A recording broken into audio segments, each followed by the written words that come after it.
Welcome back, everybody, to the Tampa Bay Buccaneers Madden 20 franchise rebuild, where Sylvester Seymour has returned as we enter, the 21st season of this series? We have gone so far, and we will reach the very end of franchise mode, and maybe that means I do like a multiple-year sim at the end. I know I've talked about doing it. Regardless, though, we're going to reach the end of franchise one way or another. And I can't believe that Sylvester Seymour is back for another season. It's one of the most exciting things to happen here in the series. And we've gone through 20 years. We've seen a lot of great things happen. J.W. Unger, 223 career wins, 111 career losses, and 30-13 in the postseason with 18 winning seasons? That's unbelievable. 9 times we've gone to the Super Bowl in this series. Almost half of the seasons have resulted in us at least making it there. So let's go through this latest preseason then and prepare for a brand new year where I plan to get us into a game today. I want to call a game and hopefully get to call another Sylvester Seymour sack.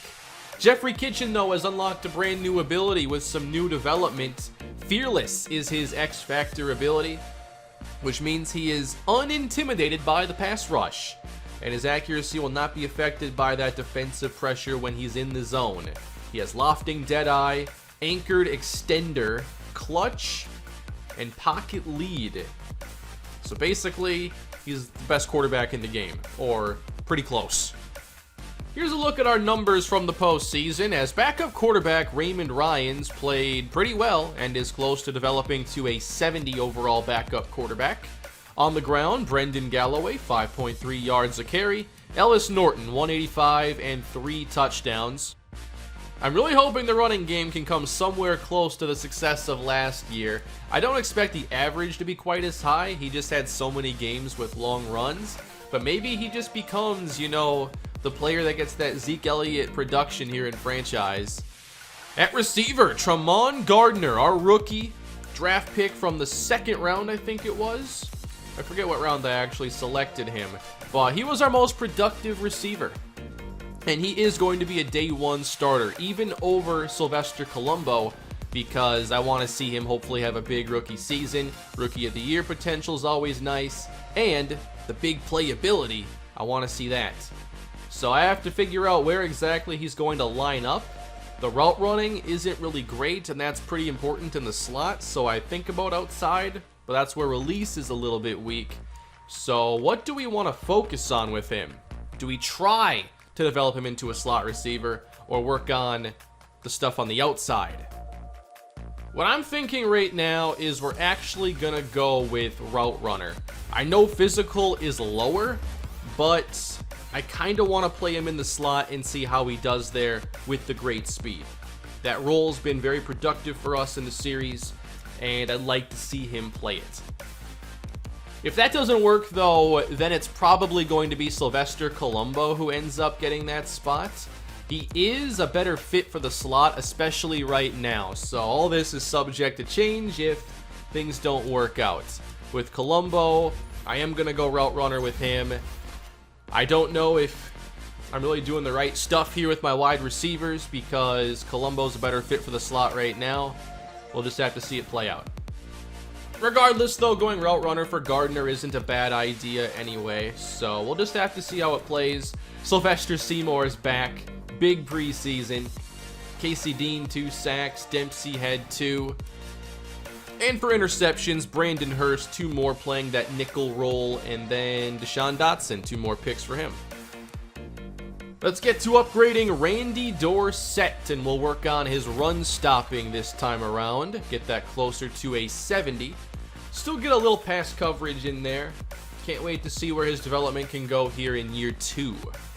As far as transactions, though, here's what I did. I never really have any surprise cuts or anything. And here are all the players that made it to the practice squad. Here is our starting lineup as we get ready for week 1. I think that the offense is in pretty good shape, but now no Gabe Ventura, no Clinton Mills. Do we take a step back there? Can Gardner and Poyer help out enough? We don't have anybody above normal dev at the position either, which could be a problem. As far as the defense goes, I know that we lost Damian Burgess, and that's going to be a big deal. But getting back Seymour is just such a great thing to happen, and it happened at a great time as well. At linebacker, I like our young three linebackers here. Callaway, Daniels, Dorsett. They're all going to get to play together and develop for at least a year. Hopefully more. Byers, Trawick at safety. Still going to have us play Hurst in the slot. And we'll go through the specialist stuff here. Hurst, Macklin, Seymour, Meredith, Daniels all getting chances. I do want to find some playing time for Rodney Staley. I want to keep track of how many snaps he's getting. I might have to be a little creative here with how I set it up. Maybe something like this with Meredith still a starter. Gives us the best split. And then Gardner, can he handle the slot and give us a boost on week 1? I want to see hopefully big playability out of him. While Gardner isn't necessarily the best fit for the slot right now, I want that big playability in the offense. And for our focus players, we're going with Rodney Staley, Tremont Gardner, and Anthony Savage right now. I may mix some of this up, but I don't really plan on taking XP away from Gardner or Staley. A couple more upgrades here. We do have Tay Callaway, and we'll upgrade his run stopping. I think that when you have like a lower rated defense, especially in the front seven, the first thing you got to take care of in this game is run defense. It can be the quickest way to just losing game after game. A dominant running game in The Sims is a very big problem. And then Brandon Hurst at 78 overall now gets a zone upgrade and 3 ratings overall. 3 points anyway. Zone coverage now 76. Alright, with all that being said, let's get into this season then and see if we find ourselves a fun game to watch today. Another year with the Bucs begins now. We start the year by winning 28-10 over the Los Angeles Rams, and we held them to under 250 yards of offense. That's a great start, especially for this defense that I have some questions about. 3 touchdowns on the day for Jeffrey Kitchen, a $113 for Ellis Norton, and no long runs to skew the average at all. Just pure consistency. Barry Roy, 7 catches and 75 yards. I would not be surprised if we end up in a situation where Roy leads us in either yards or touchdowns. Usually, tight ends do not lead in yards. Gardner in the slot, 73 yards. Obviously, production in the slot in this game is a bit inflated, so it helps Gardner there, but we're hoping to also see big plays. He had a 24-yarder in here. He had a 14.6 average. That's pretty solid, especially out of the slot, where you will get a lot of shorter targets anyway. Clancy, 12.6 and a touchdown. A touchdown receiving for Ellis Norton. He can do it all. Now let's go to this dominant defense. 2 sacks for Rodney Staley in his debut. And then another one in the return for Sylvester Seymour. Massey gets a pick. That's how the year begins. That's Kitchen getting the Player of the Week award. That's good, but normally we see a lot better performances get the awards, like Fisher's, for instance. He had 6 touchdowns.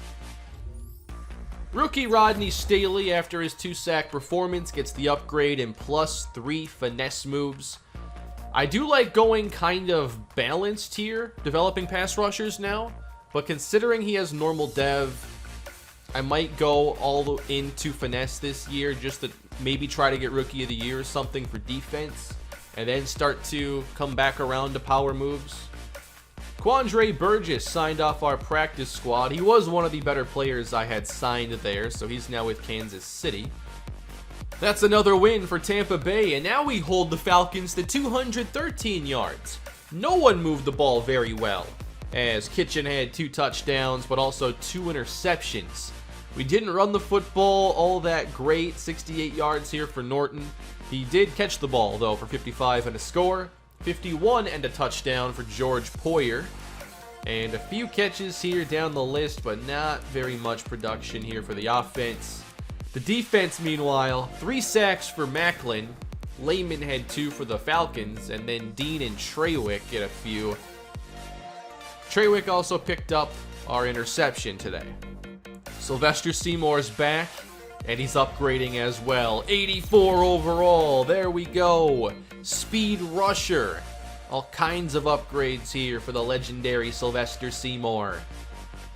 Oh, another award for us. Now, Gilbert Macklin gets NFC Defensive Player of the Week. And these quarterback stats, like Callaway's numbers are good, but again, these are not like Player of the Week performances I would normally expect. Well, that's a pretty good top 3 there. Sean Palmer. I'll have no shot of drafting him, most likely. But B+ man, B+ awareness, B- catching. That's as good of a top 3 as you can ask for here at cornerback. Actually, I'd rather see B+ zone coverage because it just works better in Madden than man coverage. Wow, this is a good draft to be picking high. I've only scouted a few players. Let's keep going. Oh man, I'm sure Burns is going to be good, but this is a ridiculously strong class at the top. We do suffer our first loss of the year now as the Saints were able to solve our defense a bit and get 400 yards. Clayton Cole, 2 touchdowns on this one. Kitchen had 2 himself. Norton, only 2.8 yards a carry in this game. The run defense struggled a bit more, allowing over 100 yards between Jason Reed and Stephen Blaylock. Blaylock also had 102 receiving yards. Okay, now. Marco Henderson, 97. Nice day for Clancy and Roy. And Gardner had another quiet outing. Meredith and Dean do get sacks, but the defense had their weakest game of the season so far. This class might be incredible. The first 10 players, no 11, no 12. It took 13 players for there to be the first player who's not actually projected in the right spot. So I know I'm probably not going to be drafting in this tier. I still like to know the strength of a class and to know, okay, are the super high projected players actually good, or are there some overrated players who could slip, and then teams in the top 10 end up selecting players in this tier. It's still useful information to have, even if you're not picking there, because you're trying to think about what's going to be there when you pick. Well, if you're picking in the teens here, if you pick number 15, and you like maybe, DJ Melvin here, for instance, you'd be a lot more confident in him being there, knowing all these players are great and are probably going super early, and if not, then you get tremendous value. Regardless of where you're drafting, unless you don't have a first round pick, period, I would get to know the top 10. Alright, what's going on now? Back-to-back losses, both in division, mind you, and we get blown out by Carolina? 4 touchdowns for Preston Callaway. Another down day for the Buccaneer defense. Norton got to 100 yards on 8 carries. I hope he's not hurt. That's a low amount of carries for him. But nobody got more. So I'm thinking he's okay, and we just didn't run the football much. Chantrell Richardson had a really big day. Kobe Barrow had a nice performance. And the offense is just kind of struggling right now in this 2-game stretch. A couple sacks here. Carolina had a better pass rush than us. Now we're set to take on the 3-1 Minnesota Vikings, and we have a breakout player opportunity. And this is for George Poyer, the veteran wideout that we signed in the offseason. And this would be able to get him to star dev. I forget how old George Poyer is, so would star dev make a big difference? I'd say if he's like 26, 27, then maybe. He's 25. So yeah, that's a big deal actually. That could get him into the lower 80s a lot quicker. Poyer is an interesting player here with 87 deep speed, 87 deep route running. So his overall speed is not that good. The routes are. And the release is exceptional. And the catching is pretty good too. It's kind of a rare set of skills here at wide receiver. You'd expect him to maybe have a bit more speed. Maybe here at 2-2 we watch this game against the 3-1 Vikings. See if we get the breakout player chance to work. And if we can get back on track with this team. Alright, Tremont Gardner. Why don't we go route runner? His route running and Poyer's route running have the same weaknesses. So that could be an issue potentially. I want to see Gardner play today, but if he doesn't, you know, stand out, it might be time to try Colombo there because the offense isn't in the best spot right now. I'm still just so interested in this first round because I think we've had so many weak draft classes, and this looks to be one of the better ones of the entire series. Like the players who are overrated even, some of them are still like, you know, not bad picks to make.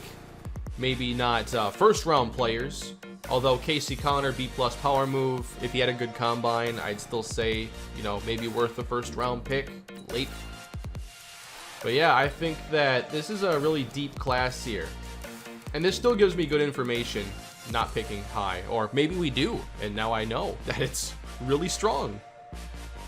Alright, so Minnesota's 3-1. We're about to take them on, and here is a look at their roster with Cassius Sampson, one of the top running backs in the league. Rashawn Knight at wide receiver. They're going to miss Jazeer Garrison for this game.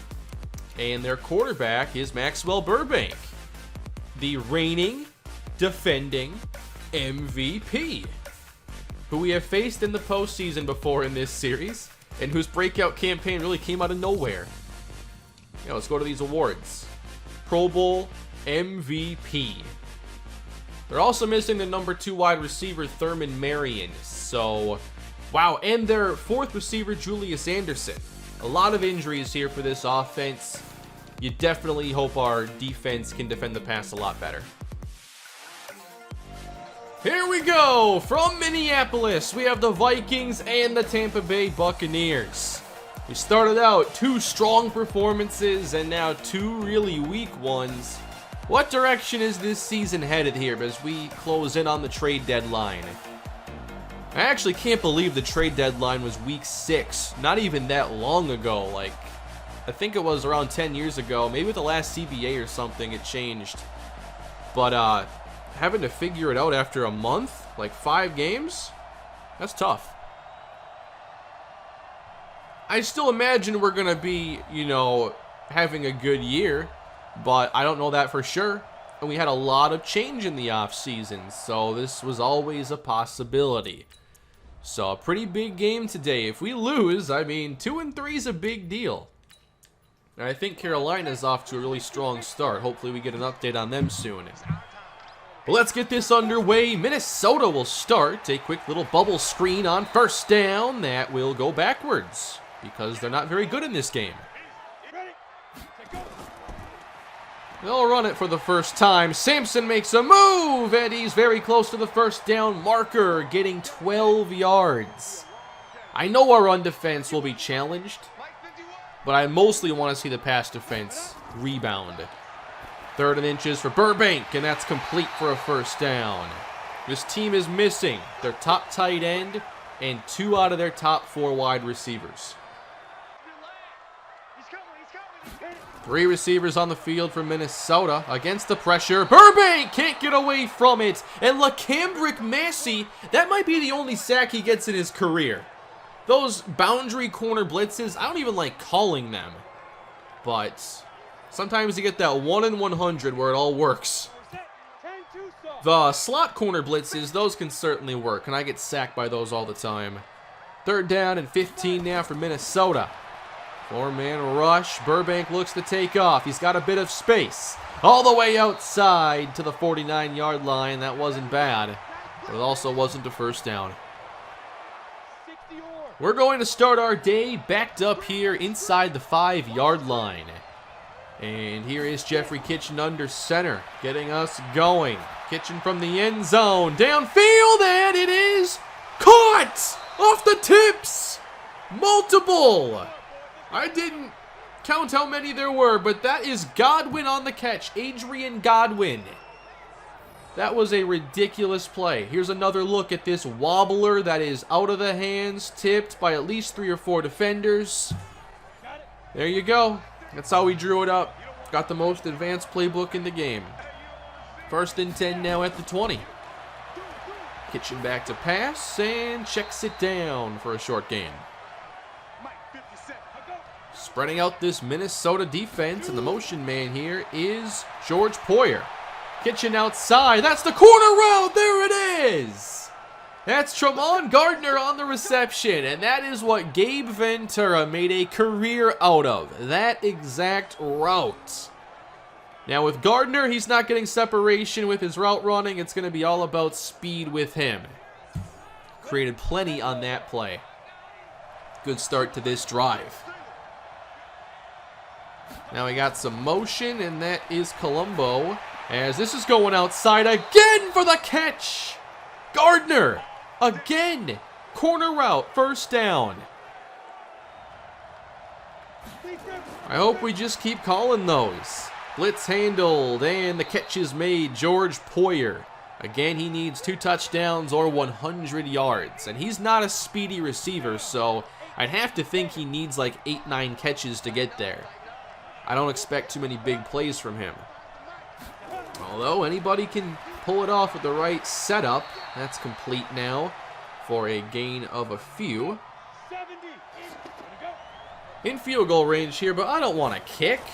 Let's get the touchdown. Extra protection, and the catch is made at the 20-yard line. First down. Wow, we're going deep to our wide receiver depth chart today. On back-to-back plays here, we just had catches by Joe Watson and Khalid McMillan, who are the 5 and 6 wideouts here on the depth chart. I'm not sure what's getting them on the field right now because every receiver's healthy, but everyone's chipping in here on this very interesting opening possession that began with a quadruple deflected first down catch. 20 yards out now. Bunch formation for the Tampa Bay offense. Kitchen throws across the middle. It's caught for the first down, and now it's Barry Roy who is shaken up on the play. We really need Barry Roy this year. He is the #1 pass catcher I think we have on this team, and he's going into the locker room. Uh-oh. What do we do now? Well, we're going to put Gardner in the slot, audible this, and give this one inside for a short pickup to Norton.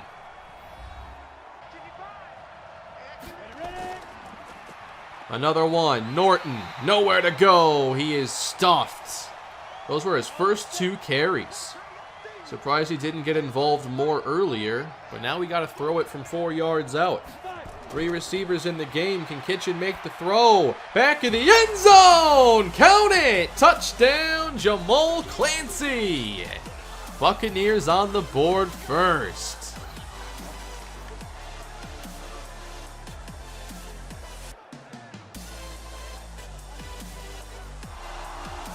Alright, that's how this game gets underway. We'll do a little bit of simulating now with the Vikings getting a big catch, 17 yards. Across midfield, a big run here for Sampson of 9 yards. Inside the red zone, Sampson continues to pound the rock. First down to Hicks. And Minnesota, a yard away, they tie it. Sampson to the end zone. Let's sim one of our drives. Clancy for 10. George Poyer gets 5. And we have stalled. Alright, let's see if the defense can get a stop this time. Want to see a sack today from Sylvester Seymour, so bad. First and 10, Burbank to a wide open receiver. It's complete for a gain of 8. Fake now to Sampson. Burbank fires and has a man at the 40 for a gain of 13. 9 for 10 start for Maxwell Burbank. Another one inside here. Sampson breaks the tackle and picks up 7. He already has 60 yards rushing today. I'm not sure what it takes for him to get in the zone, but I hope we don't see it. 3rd and 2. There we go! The stop by Brandon Hurst. That'll force 4th down for Minnesota. Great job. 5 to go here in the first half as Tampa takes over. Jeffrey Kitchen's got all day. Looks long with it. And that's hauled in. And it's been a really good first half here for Tremont Gardner. And I think everything's happening on the same route. So the speed here is getting it done. From the 27-yard line. Norton gets another carry. A bit of space up the middle. And he's got 11 yards. From the 38, back to the air. And that's complete now. Over the middle to Tremont Gardner. Really promising performance here. And now Kitchens in the zone. He has like 5 different abilities right now, including his zone ability. Let's keep throwing it then. Why not? This is a quick throw to Clancy. First down, Bucs. Hopefully eat up some time here before the end of the half. Maybe Kitchen has other plans. Deep shot to the end zone. Broken up for Clancy. Good coverage. Also a good shot to take there. It was single coverage on first down. I like it. I wouldn't mind running a little bit more. How about more play action instead? And the tight end screen. That's also a good idea. First down, Bucs.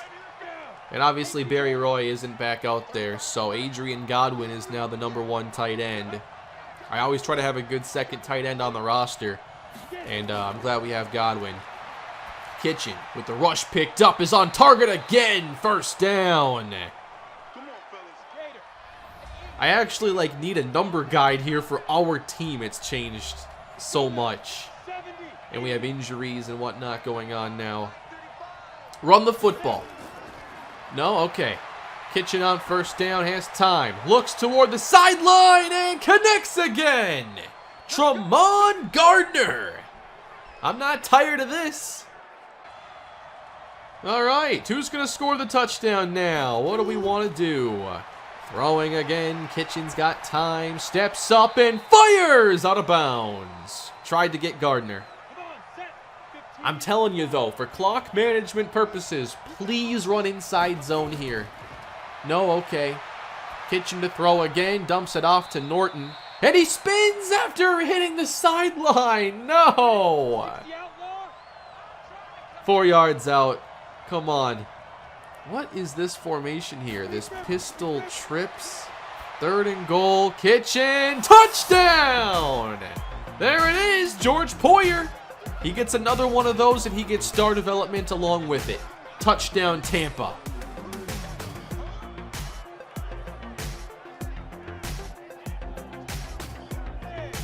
I was hoping to leave Minnesota with a lot less time remaining, but here they are with 1:37 and 3 timeouts. Looking to tie this game up and answer. Quick throw outside is hauled in for a short pickup. Hey, maybe they just messed this up and we can have another possession. That's a pretty good idea. 3rd and 4 for Burbank as his throw is cut for the first down and more. Gain of 15 yards. Eddie Hicks. Hicks, by the way, is supposed to be their #5 wide receiver and now is the #3. A minute to go now for Minnesota. They do have 2 more timeouts. We've seen so many of these bunch looks today, and Burbank misses his throw. On 3rd and 7, dumped off quickly and out of bounds, shy of the sticks. Very few throws downfield for Burbank. So Minnesota should only have 7 here going into the half. We'll see where this punt goes. And it's a pretty good one for Minnesota. All right, just please avoid the safety here. Norton deep in the backfield. Hopefully he just gets a straight handoff or a toss to the outside. All the way out here. He's got the first down, makes a move, keeps his balance, and picks up a first down. Surprised we actually used a timeout here. It's not like we're close to field goal range or anything, but we'll try. Kitchen's got time, and another connection! Clancy now at the 40. If we somehow get in scoring range, that will be incredible. We began at the 2 with under a minute.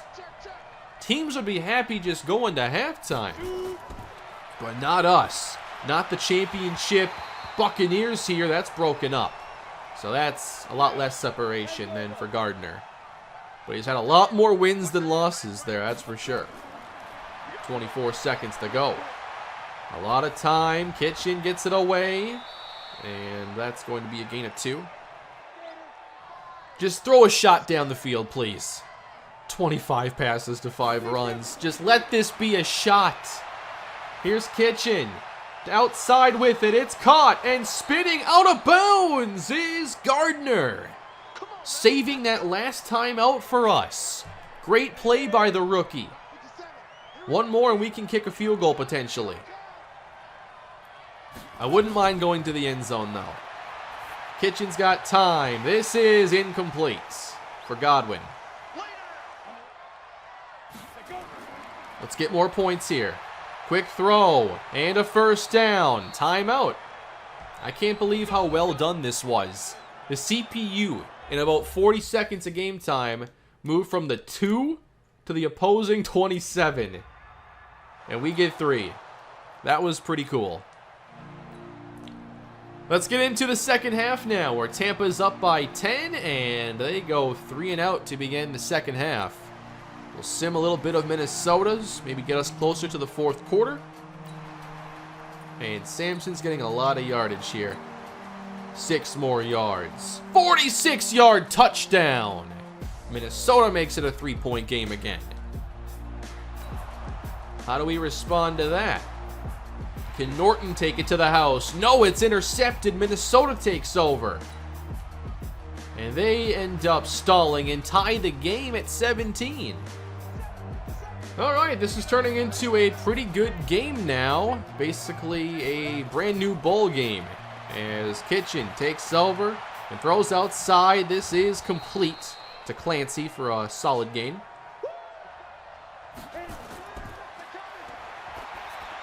On 2nd and 4, all the way downfield, and Gardner's open again. He's certainly making a difference today. 120 yards and a lot of game to go. Someone's got to untie this thing. Although I would like to see Poyer maybe get another touchdown and get that star development boost. Out in space, here's Norton. Good block by Clancy. And Norton is met and taken down at the 35-yard line. I like that little swing screen. It's one of the better screens in this game. Hey, they have Travis Dubois on this defense. I forgot about that. And Norton gets a rare handoff today and gets a few yards. 7 rushes, 47. Give him another carry. Maybe not right here because he's tired. 2nd and 7 for Kitchen. Complete again inside the 20. George Poyer. What's Poyer at now? Please give me the update. 4 for 27. Yeah, it's going to take the touchdowns. Outside here and caught by Godwin. Inside the 10! Touchdown, Tampa Bay! Great catch and run by Adrian Godwin. And the Buccaneers have retaken the lead.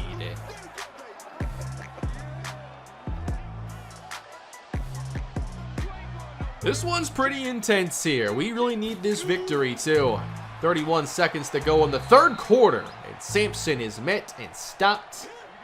But there's his stat line, a $139. I don't want to see too much more of Cassius Sampson. Deep drop now for Burbank as he airs it out, and that's complete. And there's Nix now on the reception, ending the quarter with a big first down. Fourth quarter underway here in Minnesota. Burbank's got time, and a man downfield. Rashawn Knight, the star wideout for a first. 24 yards for Minnesota.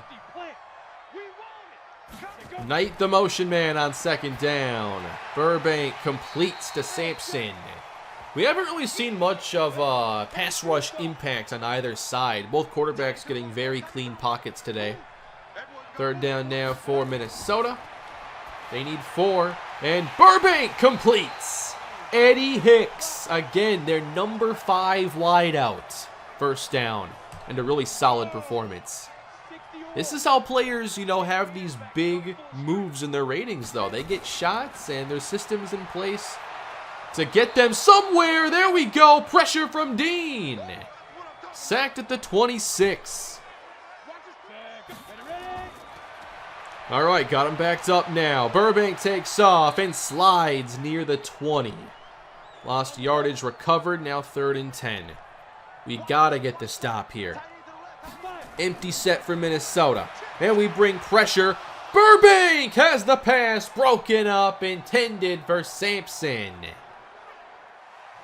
Minnesota gets 3, and it's now a 4-point game. I think we'll watch this entire 4th quarter. The game has just been so good. Off the delay, slipping through a tackle. That's Norton for a gain of 6. Kitchen back to the air now, and he throws this away. He felt a little bit of pressure. Again, it looks like we were setting up another corner route to Tremont Gardner. But what's the call on 3rd down here to move the sticks? Here's Kitchen. Outside, he connects, and Godwin has enough.